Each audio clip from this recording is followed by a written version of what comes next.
નમસ્કાર ખેડૂત મિત્રો, આજે તારીખ 27/8/2025 અને આપણે 3-4 દિવસ પહેલાં જે બેક્ટેરિયાનો વિડીયો મૂક્યો હતો કે ભાઈ આવા વાતાવરણમાં બેક્ટેરિયા બધાને નાખવા જોઈએ. જે ખેડૂત મિત્રોએ બેક્ટેરિયા નાખ્યા છે એને તો કાંઈ વાંધો નથી, પણ હવે બેક્ટેરિયા જો જેને નાખવા હોય તો અત્યારે વાતાવરણ એવું છે, ફૂલ તડકો, ગરમીનું વાતાવરણ, પૂર ચાલુ થઈ ગયો છે, જમીન સુકાવા મળી છે. તો આવા વાતાવરણની અંદર બેક્ટેરિયા નાખશો તો તમારે પૂરું રિઝલ્ટ મળશે નહીં. એની માટે અત્યારે હવે આપણે સમય એવો છે કે અત્યારે કોઈ પણ વસ્તુની અંદર આપણે મગફળી, કપાસ કે સોયાબીન હોય કે મરચી હોય, કોઈ પણની અંદર ફૂગનો એટેક હોય, જેમ કે સતત ભેજવાળું વાતાવરણ હોય અને સીધો તડકો પડે એટલે આજની તારીખમાં અમારે 2-3 ખેડૂતોના ફોન આવે કે તલની અંદર ઘણા બધા પ્રશ્ન. તલની અંદર પહેલાં ફૂગ દેખાય, કપાસની અંદર મોડી દેખાય. જ્યારે આપણે કપાસની અંદર આ મહિનાની અંદર છેલ્લે ઝીંડવા ભરાય અને સુકાવાની શરૂઆત થતી હોય, તો એ તલની અંદર જે ફૂગ અત્યારે દેખાણી છે એ જ કપાસની અંદર ફૂગ આવવાની છે. જે મગફળીની અંદર જે અત્યારે ફૂગ દેખાય છે, સફેદ ફૂગ અમુક ખેડૂતોને બારી દેખાવા મળી છે. મેં આજે બપોર પછી ફીલ કર્યું તો એમાં ઘણા છોડ એવા દેખાતા હતા કે જે આમ પીળા થઈને સુકાવા લાગ્યા હોય ને આપણે નીચે જોઈએ એટલે ફૂગ હોય, સફેદ ફૂગ. તો એની માટેની ઘણી બધી દવાઓ ફૂગનાશક મળતી હોય માર્કેટમાં, તો કોઈ પણ સ્ટાન્ડર્ડ કંપનીની, સારી કંપનીની દવા લઈ અને વપરાશ કરી દેવો. હવે અત્યારનો સમય એવો છે કે આ ફૂગનાશકનો રાઉન્ડ તો ખાસ સારી કંપનીનો, કપાસ હોય કે મગફળી હોય. કપાસમાં દર વર્ષે આપણે જે ખેડૂતોને કહે છે કે ભાઈ ગોકુળ આઠમ પહેલાં અને એક નવરાત્રિ પહેલાં જો સારા ફૂગનાશકના સ્પ્રે કરવામાં આવે તો કપાસના પાકમાં ખરવાનું, જે અત્યારે જે ખરવાનું ચાલુ છે આ વરસાદ થયો પછી, એમાં ઘણી બધી રાહત મળતી હોય. અને હજી એક આપણે ભાદરવા મહિના પછી આપણે જ્યારે હાથીઓ વરસાદ વરસે ત્યારે એકદમ બધું ખરી જાય છે અને ખાલી છોડ જ ઊભો રહેતો હોય. એવા સમયની અંદર આપણે નવરાત્રિ પહેલાં એ જો એક સ્પ્રે કરીશું ફૂગનાશકનો તો એમાં કપાસના ઉત્પાદનમાં દિવાળીએ જ તમને ખબર પડી જતી હોય છે. તો એની અંદર સારા ફૂગનાશકમાં સિઝન્ટા કંપની લાવી છે આ મિરેવિસ ડીઓ, જે ખૂબ સરસ પરિણામ છે. ગયા વર્ષે અમે ઘણા બધા ખેડૂતોને કપાસ ફૂંકાતા હતા એની અંદર આપ્યું હતું અને એના રિઝલ્ટ એ બહુ સારા મળેલા છે. અને આ કંપની પણ સ્ટાન્ડર્ડ છે, જે સિઝન્ટા કંપનીનું મિરેવિસ ડીઓ આવે છે. આનો વપરાશ કરવો જોઈએ. જે મિત્રોને કપાસનું વાવેતર હોય અને દર વર્ષે જેને કપાસ સુકાઈ જતા હોય તો એને આવું સારું ફૂગનાશકના 2 સ્પ્રે કરવા જોઈએ. તો એમાં હું માનું ત્યાં સુધી હુકાવાના ઘણા બધા પ્રશ્ન અમે ગયા વર્ષે જયસુખભાઈ સોહલિયાને ભૂરખિયાની અંદર આપેલું હતું, એને કપાસ ફૂંકાતો. તો આ વર્ષે તો એ સામેથી લઈ ગયા છે. પણ કહેવાનો મતલબ એ છે કે આવા રિઝલ્ટ જો આવી દવાઓ આપતી હોય તો થોડીક મોંઘી હોય. આ બધી દવા સસ્તી નથી હોતી, સસ્તી તો આમ પાટીએ મળે છે. આ વસ્તુ સસ્તી ન હોય, મોંઘી હોય, પણ આનું 100% પરિણામ મળતું હોય. જેમ કે આ પ્રભાવી છે, આની અંદર એઝોસ્ટોબિન અને ડાયફેન્કોનાઝોલ 2 વસ્તુ ભેગી છે, જે અમે ગયા વર્ષે આપેલી અને આગલા વર્ષે આપેલી. પણ ગયા વર્ષે અમારા જ ગામના કિશોરભાઈ ધામીએ વપરાશ કર્યો હતો, જ્યારે બધાએ વાપરી હતી પણ કોઈને અખતરો ન થયો હોય, પણ એને થોડીક દવા ઘટી હતી ત્યારે એને અનુભવ થયો કે આ દવા જ્યાંથી ન આવી ત્યાંથી ગેરું, ટીકા અને જે મગફળીની અંદર રાતડીયો આવી ગયો હતો અને આની અંદર રાતડીયો આવ્યો નહોતો. એ એણે પોતે એના મોઢે અમને આવીને કીધું ત્યારે એને ખબર પડી. બીજા નંબરમાં જે આપણે ખેડૂતોને અત્યારે ખાસ ભલામણ કરીએ છીએ એઝોસ્ટોબિન અને ટેબુકોનાઝોલ.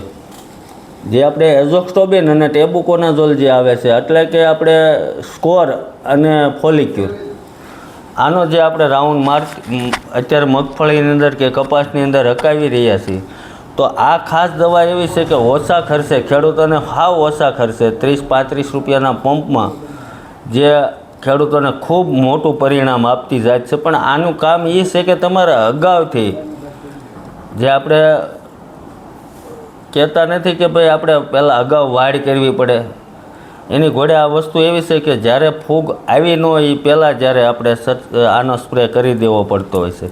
જ્યારે અત્યારે મગફળીની અંદર સફેદ ફૂગ જ્યારે લોકોને, ખેડૂતોને જે પણ બહાર દેખાવા મળી છે અને કોઈ કંટ્રોલ ન હોય, તો એની માટે આ લગડી ધર્મજ કંપનીનું લગડી જે 75% એક્ઝા આવે છે એનો સ્પ્રે જો ઘાટો કરવામાં આવે તો આ મોલિક્યુલ પણ બહુ ખૂબ સરસ પરિણામ આપે એવી જાત છે.